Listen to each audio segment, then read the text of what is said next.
అలసందలు 8 అవర్స్ నానబెట్టిన తర్వాత 2 టైమ్స్ కడిగేసి అలసందలు కుక్కర్లో వేసుకొని అలసందలు మునిగే వరకు వాటర్ పోసుకొని 1 టీ స్పూన్ సాల్ట్ వేసి కుక్కర్లో 3 విజిల్స్ వచ్చే వరకు బాయిల్ చేసుకోవాలండి.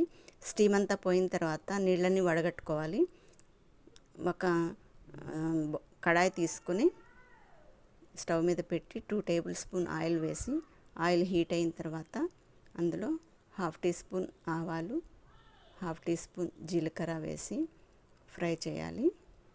ఆవాలు జీలకర్ర ఫ్రై అయిన తర్వాత అందులో 2 ఎండుమిరపకాయలు ముక్కలు చేసి 7-8 వెల్లుల్లి రెబ్బలు కొట్టుకొని అందులో కొంచెం కరివేపాకు వేసి ఫ్రై చేయాలి.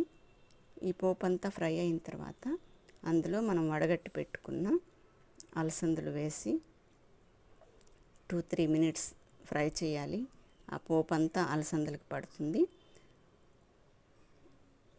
అలసందలు ఫ్రై అయిన తర్వాత అందులో సన్నగా కట్ చేసి పెట్టుకున్న కొత్తిమీర వేసి 1 మినిట్ ఫ్రై చేయాలి.